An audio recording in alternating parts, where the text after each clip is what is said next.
ರಚಿತಾ ಶೆಟ್ಟಿ ಕನ್ನಡದ big boss ಮೂಲಕ ಇಡೀ ಕರ್ನಾಟಕಕ್ಕೆ ಚಿರಪರಿಚಿತರು. ಹೌದು, ಮೊದಲು ಇವರು ಸೋಷಿಯಲ್ ಮೀಡಿಯಾದಲ್ಲಿ ಮಾತನಾಡ್ತಾ ಯಾರಪ್ಪ ಈ ಹುಡುಗಿ, ಯಾಕಪ್ಪ ಹಿಂಗೆ ಮಾತನಾಡ್ತಾರಂತ ಹೇಳಿ ಸಾಕಷ್ಟು ಜನ ಈಕೆಯನ್ನ ಟ್ರೋಲ್ ಮಾಡಿದ್ರು. ಆ ಟ್ರೋಲ್ ಅನ್ನ ನೋಡಿ ಜನ ಕೂಡ ನಕ್ಕಿ ಸುಸ್ತಾಗಿದ್ರು. ಆದರೆ ಈಗ ಬಿಗ್ ಬಾಸ್ ನಲ್ಲಿ ಇವರನ್ನ ನೋಡಿ ಜನ ಸಪೋರ್ಟ್ ಮಾಡ್ತಾ ಇದ್ದಾರೆ. ಈ ಹುಡುಗಿ ಮಾತನಾಡೋದೇ ಹಾಗೆ, ಇರೋದೇ ಹೀಗೆ ಅಂತ ಹೇಳಿ ಜನಗಳಿಗೂ ಗೊತ್ತಾಗಿದೆ. ಹಾಗಿದ್ರೆ ಈ ರಚಿತಾ ಶೆಟ್ಟಿ ಹುಟ್ಟಿ ಬೆಳೆದಿದ್ದು ಎಲ್ಲಿ, ಇವಳು ಏನೆಲ್ಲ ಓದಿದ್ದಾಳೆ, ಹಾಗೆ ಇವರ ಆಸ್ತಿ ಎಷ್ಟಿದೆ, ಮುಂಬೈನಲ್ಲಿ ಎಷ್ಟು ಫ್ಲಾಟ್ ಇದೆ, ಹಾಗೆ ಇವರ ಅಪ್ಪ ಅಮ್ಮ ಏನು ಕೆಲಸ ಮಾಡ್ತಾ ಇದ್ದಾರೆ, ಅದೆಲ್ಲದರ ಕುರಿತು ಸಂಪೂರ್ಣವಾದ ಮಾಹಿತಿಯನ್ನ ನಿಮಗೆ ಈ ವಿಡಿಯೋದಲ್ಲಿ ತಿಳಿಸಿಕೊಡ್ತೀವಿ. ಅದಕ್ಕೂ ಮುಂಚೆ ನೀವು ನಮ್ಮ ಡಿಜಿಟಲ್ ಸ್ಟುಡಿಯೋ ಕನ್ನಡ ಚಾನೆಲ್ ಅನ್ನ ಸಬ್ಸ್ಕ್ರೈಬರ್ ಆಗೋದನ್ನ ಮರಿಬೇಡಿ.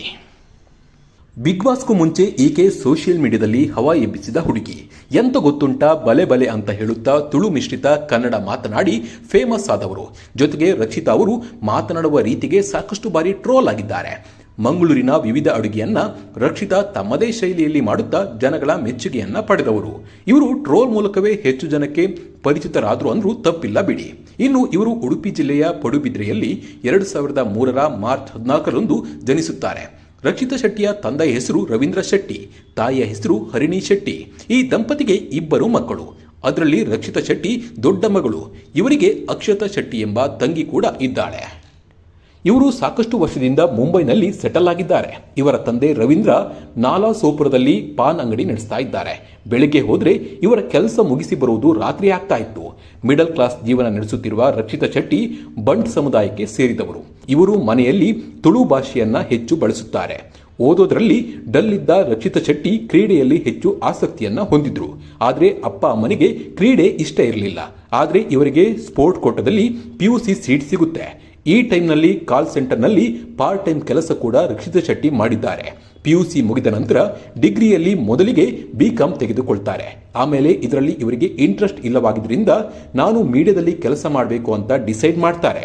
ಅದಕ್ಕಾಗಿ BCom ಅನ್ನ ಅರ್ಧಕ್ಕೆ ನಿಲ್ಲಿಸಿ BA MMC ಚಾಯ್ಸ್ ಮಾಡ್ತಾರೆ, ಅಂದ್ರೆ ಜರ್ನಲಿಸಂ ಮಾಡ್ತಾರೆ.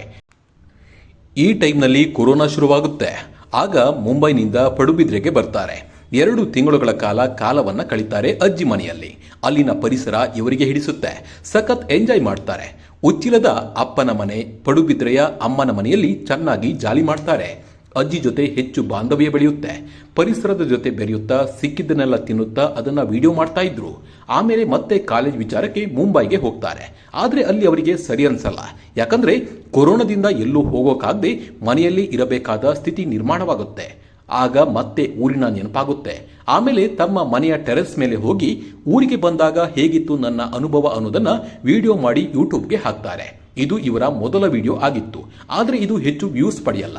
ಆಮೇಲೆ ಒಂದೊಂದೇ ವಿಡಿಯೋ ಮಾಡುತ್ತಾ ವೈರಲ್ ಆಗ್ತಾರೆ. ತುಳು ಯೂಟ್ಯೂಬರ್ ಅನ್ನೋ ಪಟ್ಟವನ್ನ ಪಡಿತಾರೆ. ಆಮೇಲೆ ಇವರು ತುಳು ಮಿಶ್ರಿತ ಕನ್ನಡ ವಿಡಿಯೋ ಮಾಡ್ತಾರೆ. ಇದು ಇವರನ್ನ ಮತ್ತಷ್ಟು ವೈರಲ್ ಮಾಡುತ್ತೆ. ತಪ್ಪು ಕನ್ನಡವನ್ನ ಚೆನ್ನಾಗಿ ಹೇಳ್ತಾ ಇದ್ರು.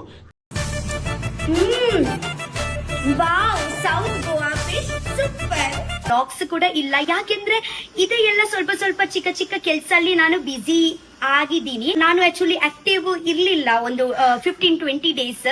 ಓಕೆ, ಬಟ್ ನನ್ಗೆ ಗೊತ್ತುಂಟು ನಿಮ್ಮ ಸಪೋರ್ಟ್ ಯಾವಾಗ ನನ್ನ ಜೊತೆಗೆ ಇರುತ್ತೆ. ಅಂಡ್ ಇಲ್ಲಿ ತನಕ ನಾನು ರೀಚ್ ಆಗಿದ್ದೀನಿ. ದೇವರ ಆಶೀರ್ವಾದಡು ಬೊಕ ನಿಮ್ಮ ಆಶೀರ್ವಾದಡು. ಓಕೆ, ಬೊಕದಾದ ಕನ್ನಡ ಬಾರದಿದ್ರು ಕನ್ನಡ ಮಾತನಾಡೋಕೆ ಟ್ರೈ ಮಾಡ್ತಾ ಇದ್ದಿದ್ದು ಸಾಕಷ್ಟು ಜನಕ್ಕೆ ಇಷ್ಟ ಆಯಿತು.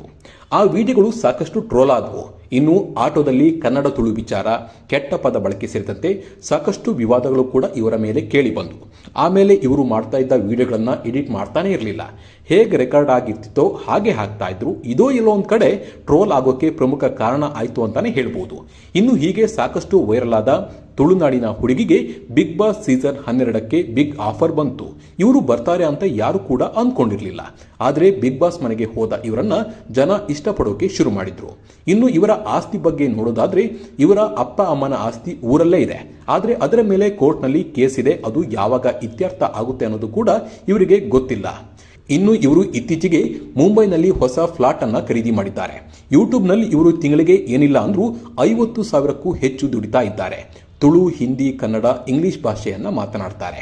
ಇದಿಷ್ಟು ರಕ್ಷಿತಾ ಶೆಟ್ಟಿ ಲೈಫ್ ಸ್ಟೋರಿ. ಈ ವಿಡಿಯೋ ಬಗ್ಗೆ ನಿಮ್ಮ ಅನಿಸಿಕೆ ಮತ್ತು ಅಭಿಪ್ರಾಯವನ್ನು ಕಮೆಂಟ್ ಮೂಲಕ ತಿಳಿಸಿ. ಹಾಗೆ ನಮ್ಮ ಚಾನಲನ್ನು ಸಪೋರ್ಟ್ ಮಾಡಿ.